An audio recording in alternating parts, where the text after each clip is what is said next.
Welcome back to Let's Play Nicktoons Battle for Volcano Island.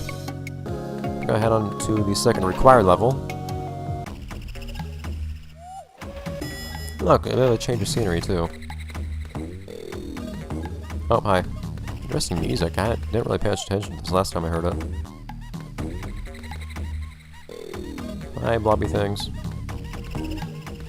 So I'm kind of in the habit of being Danny always now, so I can actually see those ghost platforms. Just like being Danny anyways. Ah! Another ring. We don't have much use for just yet. But we can pick up that heart early right now if you want to. It doesn't matter when you pick up these hearts, basically, since you just need to not get hit anyways. I guess you can technically afford to get hit before you pick up your first gold heart. But, I mean, why would I really bother with that? Makes no practical difference for me. So I'll just pick that one up. So I don't intend to get hit by any of these things here. And you know what, if the game offers me an additional challenge, or why should I not take it? We're gonna have to leave that yellow heart alone for the moment though. We'll ignore it for the moment, but we'll do something with it later. Switch! Switch! Okay, SpongeBob Fair does a section like this. Can Danny do the same? Yes! But SpongeBob can't help but come out top of this thing because Danny can't actually do anything with it himself. More hooks that I can't do anything with. Hi. Oh, but hello. Yeah, they kind of ditched you for a few other individuals, so. Yay, well, you kind of found him in some place. He's not really rescued from here. He just decided not to run off, which is probably good. I mean, we've seen how defenseless, how utterly defenseless he is in actually both Nicktoons Unite for the DS and in Technically Talking About for the GBA. Look at that, we have a Tim now. Now, first of all, I want to get rid of these things. I don't like them in the first place. Put that aside. So what does Timmy do? Well, Timmy's strange. I don't know what ever gave anybody the idea to give Timmy this ability. Because it's... I don't know, for some people, apparently when they think of Timmy, they think Stretch Armstrong. Or maybe they just think pull-ups. Or maybe even better. You know what? Human flag. That's not really how you flag, but okay. Anyways, if you let go, there you go. You can actually aim him pretty much however you want too. Like, I basically move him anywhere within this particular circle that he can reach. And I can shoot him down or wherever with the desired degree of power. Again, this poses the question of how Cosmo and Wanda can't use their magic to activate this themselves, but you're gonna have to get used to shooting with very specific trajectories to get Timmy where you want him to be without letting him go where you do not want him to be, basically. Not letting him get hurt. You have pretty limited directional influence on him as he's in the air as well. Just need to get used to it. Boom. Thankfully he doesn't slide or anything once he hits the ground. Oh yeah, so that's something to point out too. If you're on a moving ring, then Timmy does not maintain any momentum of the ring when he gets shot off of it. Okay, this is where the fun part begins. Hi. Let's not land on that. Apparently touching a wall will immediately kick you out of rotating Timmy mode. I don't think there's anything you can do with that though. I don't think you can do any like frame jumps or anything. It immediately puts you in a falling state. Although I haven't quite tried much with that. I don't really plan on incorporating one frame tricks into my normal Let's Plays or anything like that. So it's not too much of a concern to me. Just kind of do what I can.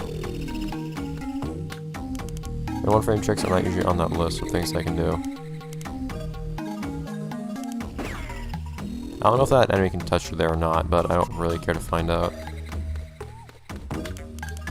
Well. Nope. Yeah, Timmy, if you hold one direction while in the air after getting flung, he accelerates a little bit. Yeah, like that. It's kind of weird though. And it's really... it feels like you're trying to move through butter or something. Like cold butter, that is. Because... or molasses, whatever you want to call it, I guess. Because it's slow. But it does accelerate in a strange way. This music's kind of odd, but I kind of like it. Okay. Boom. So where's that last heart we've seen? Oh, well, there it is. Okay. Well, that answers that. Aha. And across we go. Boom. I'm sure Timmy loves his arms being used as rubber bands and his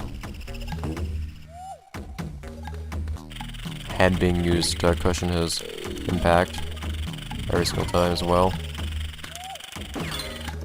Ah!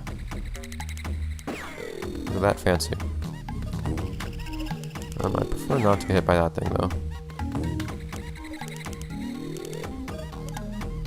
Oh man, rotating sprites on the GBA. It is not something that was supposed to be done. Look how that sprite gets so distorted.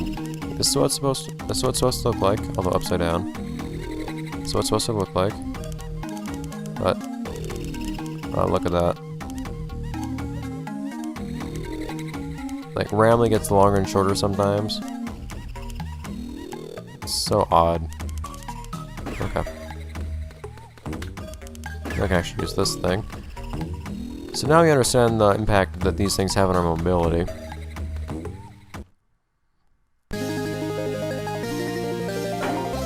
Hey. Happies with hearts. Ideally, that first number on the top right will always be 5 times the second one. So, of course, we have other places to go now, too. We have to go to at least one of them to be able to progress. But, aside from the fact that I don't intend to play in those this episode, there's also the fact that there's actually something I'd like to show off real quick. Aside from the fact that my shoulder is suddenly strangely itchy.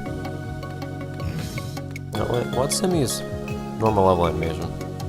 Oh, he just stands normally. When you lazy nub. Okay. I think he just looks at the camera instead of looking away, though. Anyways, notice that we can actually go through these levels now with our added companion. Now, that's not really something of much consequence, but in case you particularly wanted for some reason, so run through different levels as, well, not necessarily as, but different characters in your party that aren't actually required, feel free to do it. Yes. But, it's not like they'll actually let you do anything you couldn't do already. All these levels are made, to my knowledge, to be completed your first time through, as you've seen thus far.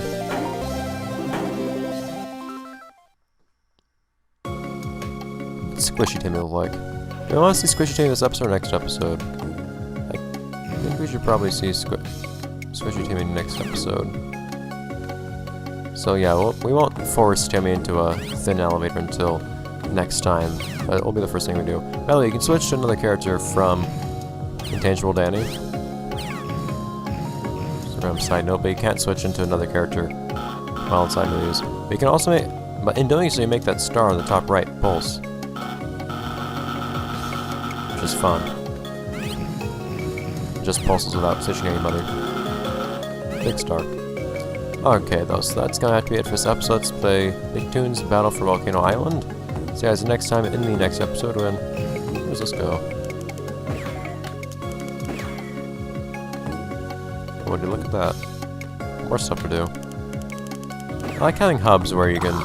Please stop making that noise. I like having hubs where you... And there are lots of things that you can't do until... Well, things that you see, that, but you can't actually do until a while later. It gives you things to look forward to. Kind of reminiscent of some things in Metroidvanias do, actually, how as time goes on, you eventually find that you can do a lot more things in the same area. And of course, this area here is another area you can just blaze on through now that you have what you need to reach the end from the very beginning section. But as I said, that'll be it for this episode of Let's Play Nicktoons Battle for Volcano Island. I'll see you guys next time, next episode. I feel like I should specify that it's the GBA version, because I'm sure you guys haven't been able to tell. Anyways, facetious sides, side. That'll be it for this episode. Let's play Nicktoons Battle for Volcano Island for the GBA. I'll see you guys next time, next episode. Yep, Timmy's getting bored. When we force Timmy into this very small and thin elevator, it'll be fun, I assure you. Bye, guys.